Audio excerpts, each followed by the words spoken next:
Welcome back to Winenance Wednesday. This is our weekly financial independence live stream show and podcast where we talk about all the ways that we can transform our lives through our finances. And we do that by learning how to spend more intentionally, how to grow and build wealth through investing, all so that we can live the lives that we deserve. We are your hosts and personal finance educators, Stephanie and Marie. We are also two sisters on the path to financial independence. If you are new and you're watching us on YouTube, do us a favor and go ahead and click the like and subscribe button. That helps people find this content just like you, and you get notified every time we go live. And if you are listening to us in podcast land, well, hello to you. And likewise, if you guys can go ahead and click the subscribe button. And if you like the content that you're getting from our podcast, do us a huge favor. You can leave us a tip by rating and reviewing our podcast. That helps other people find our content so we can help more people transform their lives through their finances. Well, Steph, it feels like it's been a while since we've been live. I know. 2 or 3 weeks ago that we last went live. I know. We did our first recorded episode a couple weeks ago, and then Thanksgiving. So I hope everyone had a very relaxing and, good Thanksgiving. I know it's been different this year for a lot of people and probably didn't get to see as many family members as we all wish we could have. But, we got to spend time with each other, which was nice. And I hope everybody else got to at least, Zoom with their family or Skype or whatever people are doing. Yeah, exactly. By the way, check out my new background tonight. I know. I like that. Wine-centric. That's right. It's very wine-centric. I am doing Winenance Wednesday here in my kitchen, trying out something new. You get better lighting out here. So, All right. Well, this week's episode, we are doing part 2. So a follow-up to episode 6, where we talked about health savings accounts, HSAs. So in part 1, we talked about just sort of the basics of HSAs and how you should make that decision if you're going to go with your PPO option or other healthcare option, or if you wanted to go with a high deductible plan with an HSA. So we talked all about HSAs in that episode. And tonight we're talking about the investing side of HSAs, because as we talked about in episode 6, HSAs are considered the ultimate retirement account. So we have a lot of really great tips for you tonight. And again, Stephanie, our reigning queen of health savings accounts, is going to school us with her knowledge and drop some gems. So I'm going to be interviewing her to hear all about how we should take advantage of our HSAs and how we should invest. Yes. And at the end, there will be a quiz. I expect everyone to be experts by the end of this episode. Just kidding. No, but, I do hope that, people learn a lot. Actually, our first HSA episode, episode 6, was probably our most popular episode and most watched episode and listened to. And I think it's because there's so much information that's relevant to so many people. It's still open enrollment season. My employer, actually, we just had our open enrollment meeting on Monday. So, unfortunately, we only have one option, and it is a high deductible plan with an HSA. But some people still have to make that decision. So definitely go back and watch episode 6 if you missed it, or re-listen to it if you missed it. But this episode, there was so much content that we didn't get to include in the first episode, because HSAs are not just a healthcare account, but they also can be an investment account. And so we wanted to kind of break that up, because they really have two different purposes. And, once you get your HSA, we want to help you maximize your opportunity with it and your investments with it. So that's what this episode is today, or about this evening. But we did want to give you a quick recap about the basics of HSAs, just in case you missed that. So first, let's talk about HSA contribution rules. So just to go over them quickly, first thing, like we mentioned, is that you have to have a qualifying high deductible healthcare plan. You also can't be covered by another insurance, whether it be through your spouse or your parents or whoever. You can't be under Medicare, TRICARE, or medical benefits to the VA. You can't be claimed as somebody else's dependent, and you can't have a FSA, which is a flexible spending account, unless it's a limited purpose, which typically only covers dental or vision. So the next thing to know about HSAs from the basics are the contribution limits. So for 2020, for an individual, the contribution limits are $3,550, so $3,550. It was increased by $50 for 2021, so you can contribute up to $3,600 next year. For families, which means you and at least one other dependent, It's $7,100 for 2020 and $7,200 for 2021. And then the last thing is the HSA triple tax advantage. And that's what, everybody preaches about for HSAs, and that's what we love to talk about. And that's really what we're going to be focusing on a bit here today too, is how to get that triple tax advantage. So the first thing is your contributions are tax deductible, particularly if you contribute through your employer. If your employer offers the HSA and you're contributing through them, you get an additional 7.65% savings on FICA tax versus contributing directly yourself. Next, you let your earnings and your money that you're contributing grow tax-free. So you never pay taxes on that money while it's in the account. And then last, your withdrawals can be 100% tax-free so long as they're for eligible expenses. And the list of eligible expenses is enormous. And actually, something that I just learned, it was either earlier this week or last week, was that due to the CARES Act, which was the act that Congress did in the beginning of COVID as a relief for people. Part of that was that HSAs and FSAs could be used to cover over-the-counter items that typically would need a prescription. So like allergy medications, tampons, you name it, like all these sorts of things. Oh, like even like Advil and all that. If you have if your doctor would quote, get a prescription for that, that even though you really don't need one to obviously buy Advil, but previously, to have it covered, your doctor would have to write you a prescription and you'd have to have it. Now, so long as it says it's HSA eligible, you can be reimbursed for it and you don't have to have the prescription evidence for that in case you're audited. So that's an awesome tip that I didn't even realize until like I said, a week ago. So I went back through all my Amazon purchases. Luckily, I do buy a lot of stuff online, so I have records for it. Things that I bought at the grocery store over the past year, I don't keep those receipts. But my Amazon purchases, you can go back through. So I printed out all those receipts and I put them in my folder. So you better believe I'm cashing those in 30 years. Yeah, no kidding. Wow. Well, that's actually really good to hear that you can use it kind of like an FSA in that case. So speaking of FSAs and talking about investing in general, so I think one of the things that people get confused about or it just feels very complex to understand is HSAs are obviously there's a healthcare component, but it's also an investment account or can be an investment account. So is it like an FSA with a 401k? How does that work? It sort of is. So the thing with FSAs is that they are use it or lose it. So you contribute money to that tax-free and you can withdraw from it tax-free so long as it's for an eligible expense. But if you don't use your full funds and your full contribution by the end of the year, it's gone. That money actually goes to your employer. You don't have it. That's the other thing too, is that FSAs are have to be sponsored by your employer, whereas HSAs, many are sponsored through your employer, but they don't have to be. So it's similar in the health savings aspect where you're getting tax-free contributions towards your medical expenses. The difference is that FSAs also don't offer an investment options where HSAs do. And that's where they become kind of more like a 401k.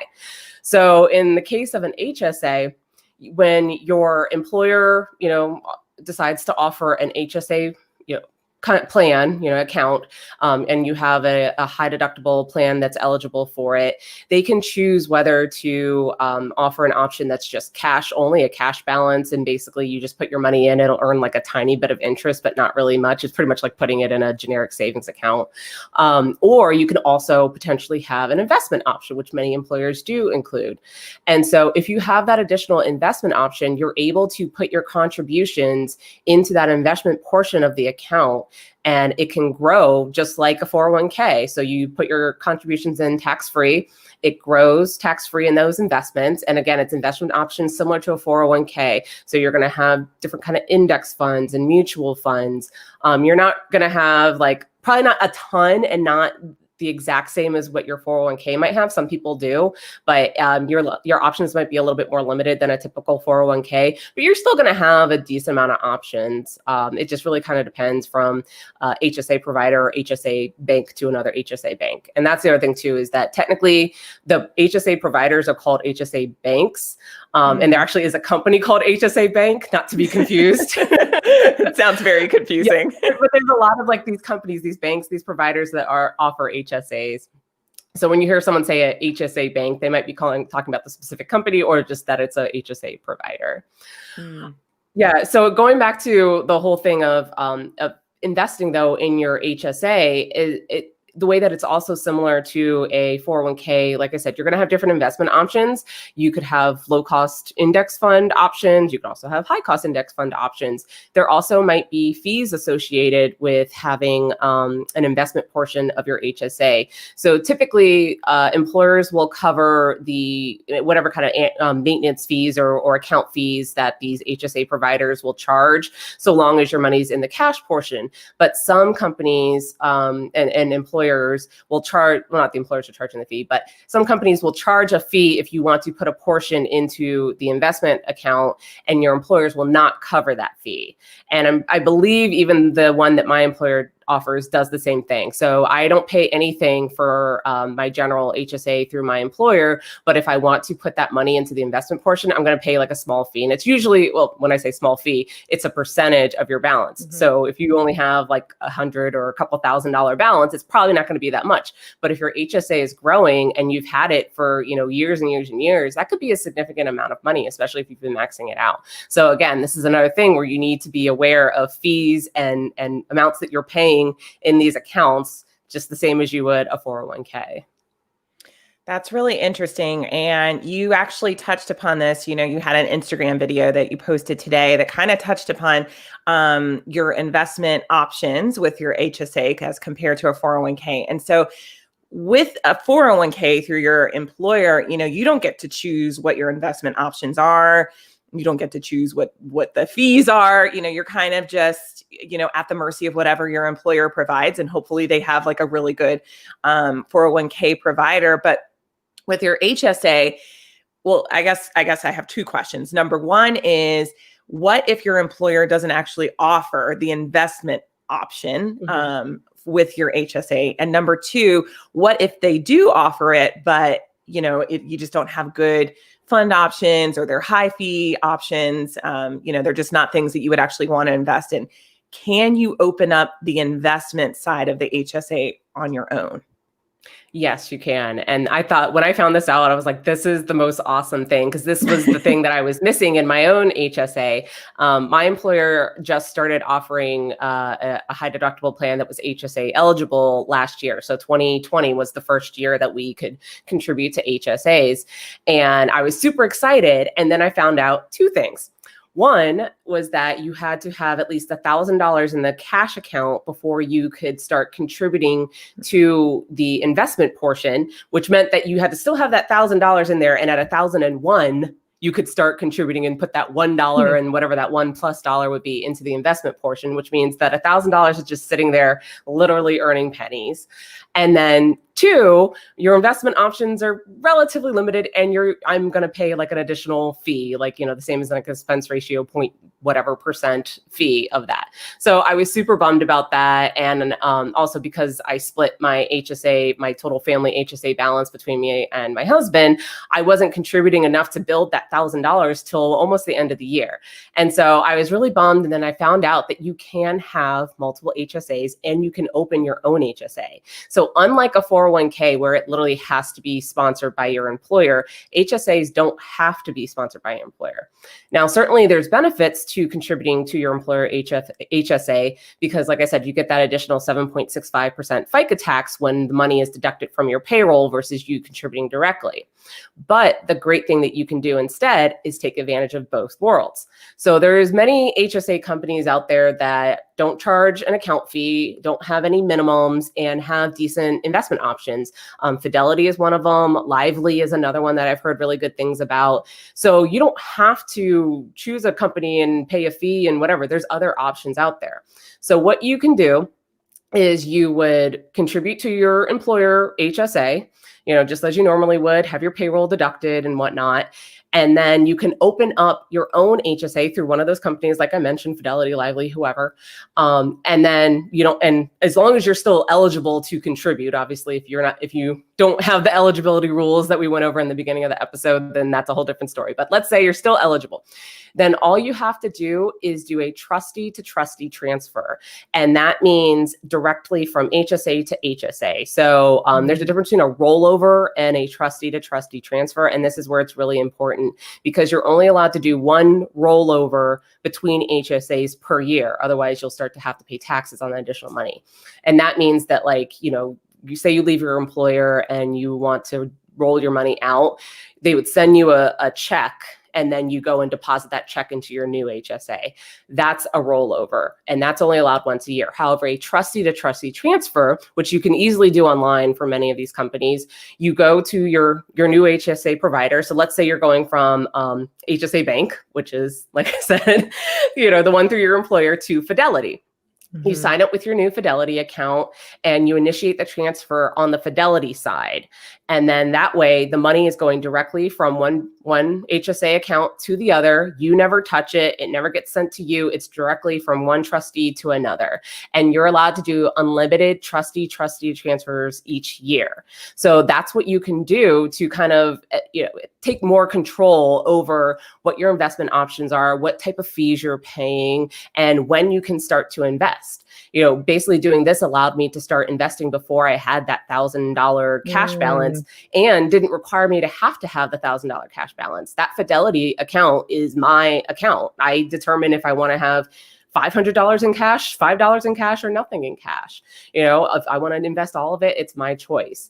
And the other great thing too about doing it this way is that if your employer is including a match as well, either a match or a contribution, they can still do that to your employer one, because that's the thing is you don't want to close your employer account because then your employer's not going to have anywhere to put that money. So you want to still get that employer contribution. So keep that account open, and you can decide how frequent you want to do your transfers. You can do it monthly, you can do it quarterly, annually, how frequently you want to do. And then that way you just roll the money over. It is a little bit more of legwork, but to me, having the freedom to invest when I want and in what I want, and for no additional money or cost to me, is way better for me. And of course, I'm like the queen of optimization. I'll try to figure out any way to optimize something. So putting that $1,000 to use more versus control. Exactly. Control. I'm also a control freak, but I didn't mean that. You are, but I didn't mean that. I just meant like you can have more control over your investments. Exactly. But the thing that I would say is, if people want to do this, one is contact your current HSA provider, the one through your employer, and make sure that there are no fees associated with transferring the money out. Ask them if there is a fee for any in-service transfers, because the point is that you want to keep your existing account open. And so it's going to be in-service transfer, meaning your existing account's going to stay open, but you're going to transfer money out. And you want to make sure that there's no fees associated before you do this, because otherwise that could just basically nullify the whole point of doing this. If you're paying additional fees, then you're not really saving yourself any money. But assuming that there's no fees associated with it, then definitely by all means, if this is something that interests you, it's an open option for you. Interesting. And so I think what's really interesting is the fact that you can contribute to your HSA through your employer, but then also have that other HSA account open. It sounds like, I don't know, I guess, I don't know who sets those rules, if it's the IRS or not, because technically they are investment accounts. So it is interesting that the IRS actually allows you to, have those different accounts so that you can have that kind of flexibility with your investment options. So it's almost like a IRA when, like technically speaking, you can have 1 million IRAs if you want. You have to keep track of them and everything, but you can contribute to 10 different IRAs in a given year, so long as you don't go over that contribution limit. It's the exact same way with HSAs. You can have as many HSAs accounts as you want and contribute to one or none of them, or all of them if you want, so long as you don't go over that limit. The good thing about doing transfers, the trustee to trustee transfer, is that you're never actually making a contribution contribution other than your employer contribution, the one through your payroll. So you don't have to worry about going over the limit so long as you did your calculations correctly through your employer, because you're just transferring that money around. You're not making an additional contribution. So if you max out at $7,200 for a family in 2021, if you transfer out $7,200, you're still transferring. It's not like you're making an additional contribution. Gotcha. All right. And so speaking of the IRS, and I kind of want to circle back to the expenses, right? Because ultimately, the way you get the money out of this account is that you have a qualified medical expense. So will the IRS really allow you to wait 30, however many years or, decades, until you start withdrawing this money? Like, you can really just grow your money in this account without actually using it for qualified medical expenses? Yeah, I mean, as of now, assuming that the IRS doesn't change the rules, that's the rule right now. It doesn't. I will say it doesn't explicitly state it, but it's also doesn't not say it. It doesn't prohibit. Yes, it doesn't prohibit it. And basically, that's how everybody has been treating it. And so long as you have evidence that you paid for a eligible expense, it can be an explanation of benefits through your insurance, it can be a receipt. As long as it has enough detail in there to show that it was an eligible expense, who the provider was, who the patient was, or the person was receiving the item. I mean, in cases of like I said, tampons or allergy medicine that you would get. I mean, I don't think it doesn't say like on CVS receipts. Stephanie, I'm getting my tampon reimbursement. I know, and I don't think that's necessarily that. But either way, that's an eligible expense. But especially for for doctor visits and stuff, you can't bring your old Aunt Sally, in and then be like, all right, I'm going to write you off in 30 years. Like, that's the kind of thing where they're going to be like, well, no, we need to see one for Stephanie. Yeah. Okay. But really, as of now, that's what the rule is. So, as I mentioned in episode 6, you definitely want to keep track of your receipts. If this is what you're going to do and you want to use your HSA as an investment account, the key is to keep track of that information. I literally create a spreadsheet. It's very simple. All it has is the date of the service or the date I bought the item, the store or the provider, what the item was, whether, what type of expense was it for a medical visit? Was it dental? Was it, a pharmacy or something like that, whatever it might be. And then a detail of what the item is. And that's really all you have to do. And then the cost, obviously, how much it costs. Mm-hmm. So that way, you know how much you can reimburse yourself for. And as of now, as long as you have those receipts, then that's all you need to do. And even the thing, though, is that when you go to reimburse yourself, I think it does depend on which HSA provider, but many won't even ask for that evidence. But the whole point is that if you ever get audited by the IRS, you need to have that evidence to say, yes, these were eligible expenses. So, I'm certainly not encouraging anyone to not keep the thing and break the law and just, reimburse themselves all willy-nilly. Definitely do not do that, people. That is a bad idea. But that's the whole thing too, is that when you go to reimburse yourself, your HSA provider might not ask for that evidence, but you still want to make sure you have that just in case the IRS decides to come after you one day. Good point. You don't want that happening. All right. So let's say you're a really healthy person and you don't really have to go to the doctors that much, or you don't have, crazy medical expenses. You're some kind of miracle, basically. Hopefully everybody watching has that same kind of thing going on for them. So what happens if you're making your contributions this entire time? So what happens if you don't actually end up having enough qualified expenses and you have more money in your account than you do medical expenses? What happens to that money? So that's the other awesome thing about HSAs that sets it apart from other health plans like a FSA or anything else that you really HRAs, which are health reimbursement accounts. With an HSA, after age 65, they basically become a traditional IRA, which means that any amount of money that you have in that account after age 65, you can pull out, and all you have to do is pay the tax rate on it of your current income tax rate. It doesn't have to be for an eligible medical expense. It doesn't have to. You don't have to have evidence of whatever. You can just say, I have $10,000 in my HSA, and I want to pull $1,000 out today because I'm going to the casino with my friend Betty. money.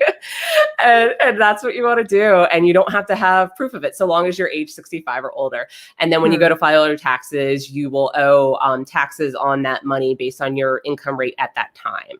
So that's the great thing about it, is that it basically becomes another retirement account for you. And actually, one of the women I work with, she'll be 65 next year. And we were talking about, her being able to contribute to an HSA this year versus next year, because she'll also be on Medicare next year and those kind of things. And it gets very tricky as you get older, as I was discussing with her. But I was explaining to her that, that money is hers. And that's the great thing about HSA, is that money, once it's in that account, it's yours. Nobody can take that out, whether it's your employer contribution or your contribution. That money is yours to use as you want. And so that's why after a certain age, after age 65, when you're no longer eligible to contribute because you're on Medicare, you can use that money however you want, so long as you pay your income tax on it, basically, which kind of treats it the same as if you were to not have contributed now versus, when you're older. So, I mean, HSAs, in my opinion, are one of the greatest options. I'm not going to say that they're for everyone just because of that whole high deductible portion, which, we definitely talked about on episode 6 a lot about, whether it's important based on your health status and your dependent's health status and your spouse, whoever else is going to be on your plan. It may or may not be right for you. But if it is right for you, HSAs are an amazing tool. And especially for, like in my situation where that's the only healthcare option I have, I'm glad that I at least have this option. It saves me on taxes today.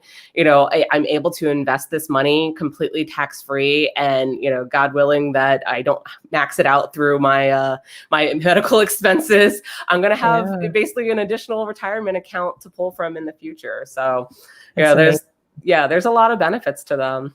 Yeah. I mean, just the triple tax advantage alone is highly worth it. There's no other account out there like that. There's no other investment account where you can contribute your money pre-tax, where it grows tax-free, and where you can withdraw it tax-free. It really is incredible. And I know it's definitely the option I would probably take if I, didn't have a husband that liked to get surgery, as I always say, which he has another one coming up this week. So he's okay, by the way. It's nothing major at all. So, but yeah, I would definitely opt for that. And we talked about this in the last episode, in episode 6, but I just want to kind of really point out, my husband and I are we are healthy people, but he has had to get, a few orthopedic muscular surgeries because of his line of work, versus you're a family, you and your husband and your son, you guys are a family, and you opted for the HSA. It was the better option in your case. So you don't have to be a single person, to opt for the HSA. You can be a family, and it can make financial sense for you. And as you pointed out, Stephanie, it ends up being such a great, extra bonus retirement account, if you will, especially if you're investing in it in the right way. And by the way, I do want to just mention, we talked about how to invest in it, but we didn't really talk about what to invest in. So if you do have questions about what kinds of things you should be invested in, we have an episode on index funds. We'll leave it in the show notes after the episode wraps up. And you can go back and watch that. We also have an episode from season 1 when we were doing Winenance Wednesday on Instagram. And we talked about investing in the stock market, especially during volatile times and not. So if you have questions about investing specifically, what kind of funds or what kind of things you should be investing in your HSA or any investment account, you can go back and rewatch those episodes to learn more about that. Yeah. And actually something fun that I'll say about my HSA. So with my husband's HSA, his investment options are actually identical to his 401k options. So everything that he has available through his 401k, he has available through his HSA. And I decided to keep it simple. I did, a total stock market and a total bond market, based on the percentages. And I kept it simple that way.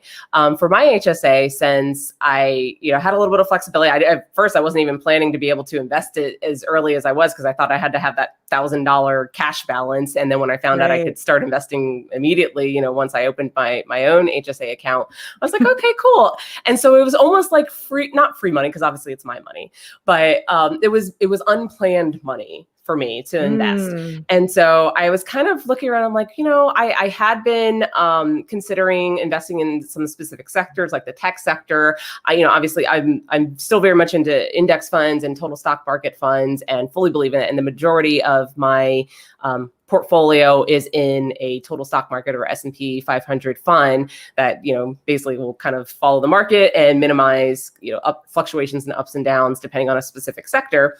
But since this is almost like unexpected money, I'm like, you know what, let me try something a little different. So I bought kind of a mix. So I do still have a good portion of it in the total stock market fund, but I ended up putting some into a technology index fund, into another type of, I think it was a REIT index fund, and then an international index fund, which I typically don't do international because I believe that the US stock market is also so internationally based. Like most of the companies that are in the S&P 500 also have a strong foothold in other countries that, the markets there tend to reflect, however those companies perform tend to reflect, how the market's doing internationally. But I thought, okay, I'll put a small percentage in there as well. So, sometimes that's the thing you could think about it too, is that if you already have a good portfolio in your 401k or 403b or whatever your employer sponsored retirement account is, and you have an IRA and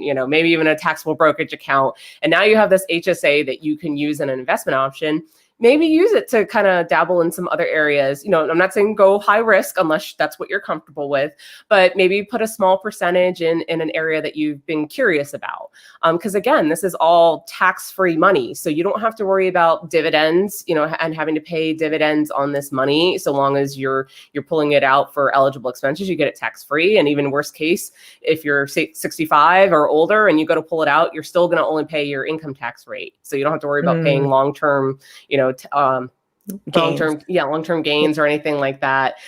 So there's a lot of benefits to HSAs that it kind of are well beyond just the healthcare and well beyond the basic investment portion of it.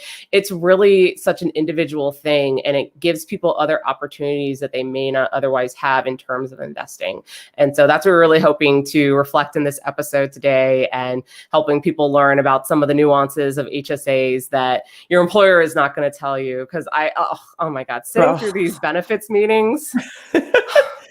I know. I'm sitting in this meeting and I'm just like, you're doing side work because you're at home now. So at least back in the day, last year, we had to actually sit in a conference room and pretend like we're listening. I know. But they're doing the Zoom meeting this week, and you're doing your work on the side. And I'm looking at her, and she so briefly talked about the investment part of HSAs. And I get that she's there for the healthcare side and it's not her job. But I also remember last year when they were doing it, and I was super excited. I was like, oh my God, I'm going to get HSA, because it was the first year I was ever eligible for it through my insurance. I started asking about it. I was like, so what are your investment options? And she's like, oh, well, you have to have $1,000 in your HSA to invest. So I was like, and what are your investment options? What can I invest in? Yeah, I wanted to know what I had, because I was like, this is just another investment account for me. Right. Most people aren't like that, so I get that. But this is why we wanted to have this episode, because your benefits people are not going to be telling you about this. Your employer's not going to be telling you about this, because they probably don't know either. Your coworkers, half of them probably don't even know. So we wanted to share this information. Share it with your friends. Share it with your family. Send them the video. Send them the podcast. And spread the news, spread the information, because really this is good stuff that is so relatable and eligible for so many people. Yeah, and people just don't understand their options. And I think most people probably opt for the PPO because it's just easier. It's less complex. Yeah, it's simpler. And there's certainly something to be said for that, but you should still fully understand your options so that you can make the most educated decisions, because it literally can cost you money in the long run. Not only could you end up paying more going with the PPO option potentially, but also you don't get the benefits of having an additional retirement account. And Steph, you touched upon something, talking about the benefits meeting that you had at your job this week. And, this is something you and I hear every single time we do a Winenance workshop, every single time we used to do a Winenance night, people would say, oh my God, you guys are so much better than the boring person from my provider, my 401k provider, or whatever the case is, because they don't talk to you about how to actually apply this stuff to your individual circumstance or to your life. They don't tell you, they don't even give you any kind of guidance about what you might want to consider to invest in. They just give you the bare bones and they leave it up to you to figure it out. And if you can even stay awake during the presentation, you don't leave knowing anything more than you came in with. And that's why, that is a huge reason why you and I started doing this in the first place, was like, people need to understand what their options are. They need to be fully educated. They need to have the opportunity to ask questions, hey, what does this actually mean? And that's why you and I, did this interview style tonight, so that we could kind of cover off on some of those really common questions that people might have, and also cover off on questions that people might not even know that they had. You don't know what you don't know. Yeah, you don't know to ask it. Exactly. Yep. So well, why don't you do a recap for us, what we went over? Because I know we did go over a lot and we want to make sure everybody does retain this information. And before you do that, just a reminder that you guys can always, always, always reach out to me and Stephanie. If you have any questions, you can email us at info@winancefi.com. You can find us on Instagram. We are at Winenance on Instagram. Drop us a DM anytime. Leave us a comment on Facebook. You guys, we are everywhere. Leave us a comment here on YouTube if you're following on YouTube. We are all over the internets and we are here to help you. Seriously, you will get a response from me or Stephanie, and we are happy to help. So if you have any follow-up questions about HSAs or anything money investing related, use us. Take advantage of us. Get that free information from us while you can. Really. And you'll get more information than you thought you ever would. Oh my God, beyond. Really, we'll make sure it's applicable. I know. The day after we had our open enrollment, I was having my morning meeting with my team, and they were asking some questions, and then I had to get off my soapbox about HSAs and insurance. I'm just like 30 minutes later, I'm like, oh, I guess you guys have work to do. All right, well, bye. Well, I think everyone can tell how passionate you are about HSAs. That's why we call you the reigning queen of health savings accounts. I know. The whole time I was just like, God, why can't I be leading this meeting, this benefits meeting? I'd be doing such a better job. Because it's so much better at Winenance than it is in that stale benefits meeting. During your corporate meeting. You don't have any drinky drinks at your benefits meeting. It's another reason why they're boring. I know. All right. So recapping. So the first thing, and hopefully everyone understands this now, is that many HSA providers allow you to invest your contributions tax-free. So we know that your contributions go in tax-free, but you can also invest them if that's an option through your HSA. If it's not an HSA or an option through your HSA, then open your own HSA. You don't have to wait for your employer. And don't forget the tip about how I said, make sure that you keep your in-service HSA with your employer open, because you want to make sure that you're still getting that 7.65% FICA tax savings and you're getting your employer match, so they have somewhere to actually put that money. Next is that you can get unlimited annual trustee to trustee transfers between HSA accounts. Now, remember, this is not the same as a rollover. If you do a rollover, you can only do that once a year. And then after that, you would be taxed for any additional money. Trustee to trustee transfers are unlimited, and those are tax-free because they go directly from one HSA account to the other and never go through your hands. And last, HSAs can be used like a traditional IRA after age 65. So if you contribute so much to your HSA that you don't use up all the funds or don't have enough eligible medical expenses to reimburse yourself tax-free, then after age 65, you can pull that money out at your tax rate at that time. Woo woo.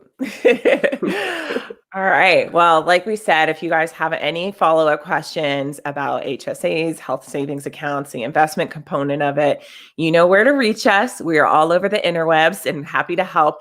And if you have any questions, sort of those basic, about HSA and how you might want to make that decision, go back and rewatch episode 6 from this season to get more information about that as well.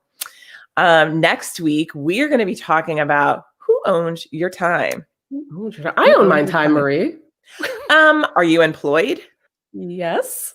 Then you don't own your time, homegirl. What? Sorry to break it to you.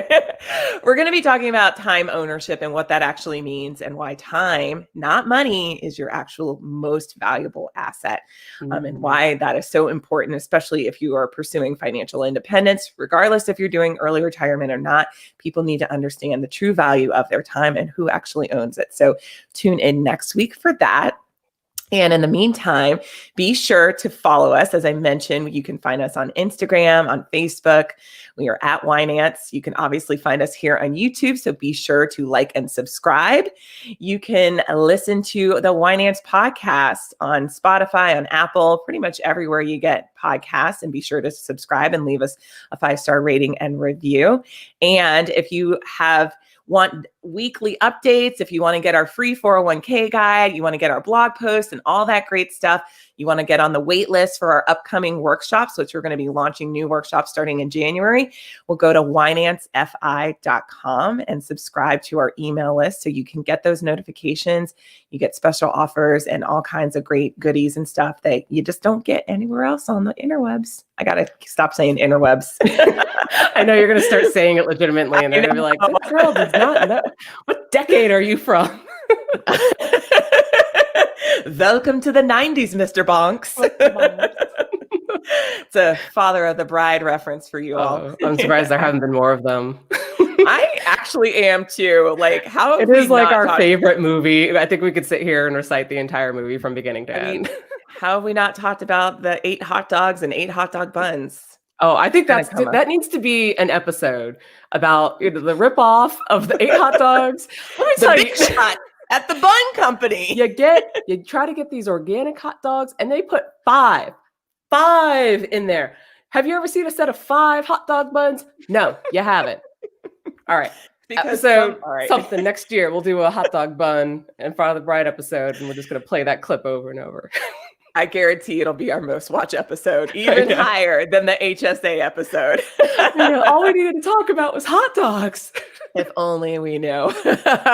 All right, we're getting off of here because we are just going crazy. But you know where to find us, winancefi.com. Leave us comments, questions, subscribe, like, all that jazz. And until next week, we'll see you guys later. Thanks, everyone. Bye. Bye.